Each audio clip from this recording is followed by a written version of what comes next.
দিন পরে আজকে আপনাদের সাথে একটা নতুন ভিডিও সম্প্রচার করছি।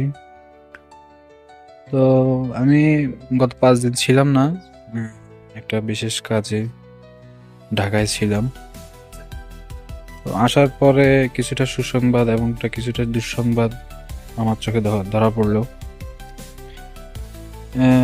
এই যে এখানে যে পরগুলো দেখা যাচ্ছে, পাখির একটা মর্মান্তিক কাহিনী হয়ে গেছে আজকে। আমি এসে দেখলাম আজকে হয়েছে না কালকে, আমি আসলে ঠিক শিওর না। আমার এখানে যে কোয়েল পাখি দুটো ছাড়া থাকে তার মধ্যে একটাকে বিড়ালে নিয়ে গেছে, শিকলের পাশ দিয়ে টেনে একদম বের করে ফেলছে। এ হচ্ছে মর্মান্তিক কাহিনী। আর একটা সমস্যা হচ্ছে, আজকে আসার পরে ভালো করে খেয়াল করলাম হাঁসগুলোর দুই একটা চোখে মনে হচ্ছে যেন পক্সের মতো। এটা যদিও মশার কামড় থেকে হয়। চোখের পাশে ছোট নরম পাপড়ি থাকে, ওই পাশেই দুইটার সম্ভবত আমি খেয়াল করছিলাম, খুব ছোট্ট আকারে গুটির মতো দেখা যাচ্ছে, যেটা মশার কামড় অনেক সময় কবুতরের হয়ে থাকে। তো অনেকদিন পরিষ্কার পরিচ্ছন্নতার অভাবে হয়তো বা হইতে পারে এই জিনিসটা। এই হচ্ছে মূলত সমস্যা, যেটা সমস্যা অনেকদিন পর লক্ষ্য করলাম। আসলে ফার্মে আপনাকে যথাযথ নিয়মে পরিপূর্ণভাবে খেয়াল রাখতে হয়, তা না হলে যে কোনো সময় বিপদ, যা আজকে আমার সাথে হলো।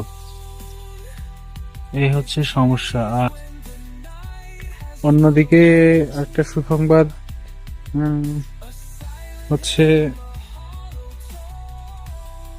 পশু পাখি অন্য সবগুলো মোটামুটি সুস্থ আছে আলহামদুলিল্লাহ। সুসংবাদ হচ্ছে যে আমার কবুতর গুলো মাশাল্লাহ, দেখে গেলাম বাচ্চা খাওয়াতে, এখন তো দেখি যে বাচ্চাকে এক পাশ করে ওরা আবার ডিম নিয়ে বসে গেছে। এই যে যে রাজগুলো দেখছিলেন তার বাচ্চাগুলো আজকে দেখেন, মাশাল্লাহ দুইটা বাচ্চাই সুস্থ সবল এবং কি বড় সড়ো। সাথে দেশি এবং সিরাজি ক্রসের যে জোড়াটা ছিল সেগুলো ডিম দিয়ে দিছে, ডিম নিয়ে বসে আছে। এবং কি কালদমের যে বাচ্চাটা ছিল, একটা বাচ্চা হয়েছে, সে বাচ্চাটা মাশাল্লাহ খুব ভালো আসছে, বড় হয়েছে বাচ্চাটা। আমি আসলে 4-5 দিন পরে দেখার পরে হয়তো আমার কাছে অনেক বড় লাগতেছে, দেখতে খুব সুন্দর আসছে। তার চোখের কোয়ালিটি মাশাল্লাহ, যেহেতু এটা একটা গিরিবাজ কবুতর এমনকি হাই ফ্লায়ার কবুতরের জাত, ওর কোয়ালিটি মাশাল্লাহ খুব সুন্দর আসছে। মনে হচ্ছে যে বাচ্চাটা যদি আমি উড়াতে চাই উড়াতে পারবো।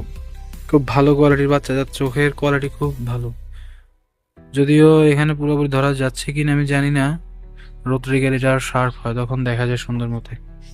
আর তার মা দেখেন আবার ডিম নিয়ে বসে আছে, তারা ডিম পেড়ে দিতেছে আবার। যে তারা আবার ডিম নিয়ে বসছে। ওদিকে দেশি কবুতরের সাদা গুলো বাচ্চাটা অনেক বড় হয়ে গেছে, যদিও বাচ্চাটা আমি রেখে দিব, নাহলে একদিন খেয়ে ফেললাম। প্রথমবারের বাচ্চা এই জন্য সবগুলো চিন্তা করতেছি এক জোড়া এক জোড়া রেখে বড় করব। এই হচ্ছে কথা। আর অন্যদিকে কবুতরটা তো এখনো ডিম দেয়নি, ডিম দেওয়ার পজিশনে আছে, ডিম দিবে। বাসায় অনেকগুলো খড় জমা করে রাখছে, বারবার বাসায় আসতেছে, অনেকদিন পরে দেখতেছি, যদিও এখনো ডিম দেয় নাই সে। আর এই হচ্ছে আমার তোতা কবুতরটা, যেটা তোতার মতো ঠোঁট। তার মল্টিং হচ্ছে, যদিও তার কোয়ালিটি হয়তো মাশাআল্লাহ সুন্দর আসবে মল্টিং হয়ে যাওয়ার পরে। এই যে দেখেন, তার পুরো উপর থেকে মনে হচ্ছে যেন খোসাগুলো সরাসরি উঠে গেছে, আসলে তার মল্টিং হচ্ছে। অবশ্য অনেক কবুতরের শীতের আগে মল্টিং শুরু হয়, যদিও এটা অনেক দেরিতে হচ্ছে। তো আসলে সে একটু ভয় পায়, তাই সামনে যেতে পারছি না। এই দেখেন, তার মাথার উপরের দিকে মল্টিং এর কারণে নতুন পর বের হচ্ছে। মাশাআল্লাহ, যদিও সমস্ত কবুতরগুলো সুস্থ আছে, সুন্দর আছে। টেনশন ছিল কবুতরগুলোকে নিয়ে বেশি, তো সেগুলো সুস্থ সবল আমাকে আশানুরূপ ফল দিচ্ছে, ডিম বাচ্চা করতেছে।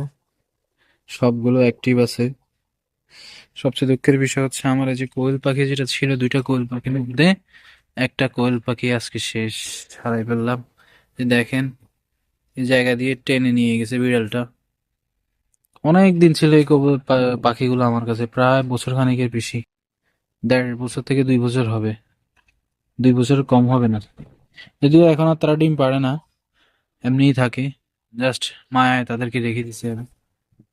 এখন আর একটা পাখি আছে, তো একটা হিসাবে এটাকে আর রাখবো না, দেখা যাক কি হয়। কারণ একটা পাখি রেখে তারও একা একা, দেখি কি করা যায়। আর মুরগিগুলো মাশাল্লাহ ডিম পাড়তেছে, হয়তোবা এগুলা ডিমে চলে আসবে। এই যে দেখেন, আমি প্রায় অনেকগুলো ডিম জমাইছি এখন বসানোর অপেক্ষায়। তো এগুলার মোটামুটি ডিম পাড়া প্রায় শেষ পর্যায়ে, এখন দুইটা মুরগি প্রায় 15-20টা করে ডিম পাড়তেছে। আর যে কয়দিন পারবে এরপরে আমি বসা দিবে। একটা অলরেডি তো কুচে আছেই, এটা কুচে আছে প্রায় 15 দিন হবে, আর বাকি যে কদিন ফুটার বাকি। এরপরে ওই যে এটা অলরেডি কুচে মনে হয় বসেও গেছে, আমি খেয়াল করলাম সকালে একবার আসছি যখন, দেখলাম যে বসে আছে, এখনো বসে আছে। তো ভালো করে কুচে আসলে তারপরেই উমে বসাবে, এর আগে বসাবো না। সবাই দোয়া করবেন মুরগিগুলোর জন্য, কবুতরগুলোর জন্য।